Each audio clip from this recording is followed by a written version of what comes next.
Would you find that to be important, whether or not we really had to go October the 1st, given the fact that we weren't ready to go on October the 1st? Would you find that relevant, whether or not we actually had to launch a substandard product? Sir, respectfully, I'm just a technology guy trying to... Don't short yourself. You're the smartest one in the room. Well, that's not true, sir. Trust me, I've been in this room for a while. It is true. There is no law that requires that. So what Secretary Sebelius said was patently false. There is no law that required a go time on October the 1st. But I want to move to another component of her quote. Some of us don't consider testing to be a luxury.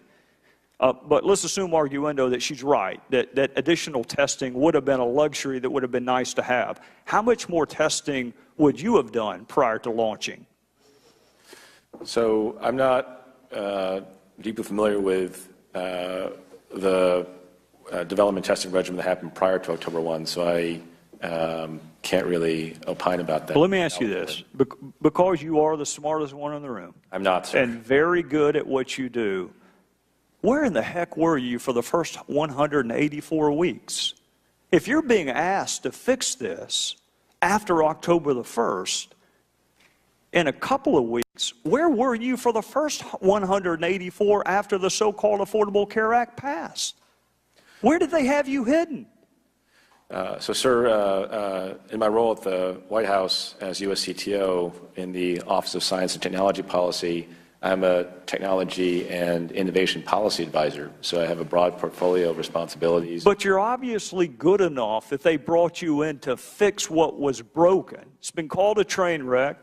That's not fair to train wrecks. It's been called other things. They brought you in to fix it. Why didn't they bring you in to start it? Why didn't they bring you in to build it? Why are you doing a reclamation project? Why didn't you build it? I'm part of an all-hands-on-deck effort that's been mobilized across the administration to actually help under Jeff Zion's leadership. In the lead-up to October 1, that wasn't part of my role. When will it be operational to your satisfaction? Well, we have a goal that the team is pursuing with tremendous intensity. How many more weeks? Because I'm going to get asked when I go home. I know you can appreciate that. I'm going to get asked. When will it be operational? When will it be as good as it can get? Because you'll concede the first 184 weeks did not go swimmingly. Is it going to be another 184 weeks?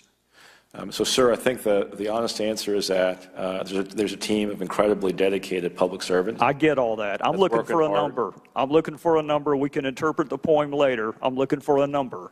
That's working hard to have the site functioning by the end of this month smoothly for the vast majority of Americans. That's the goal. The gentleman's time has expired. I might stipulate for the record that Mr. Park was at HHS at the time of passage and for that roughly first 2 years.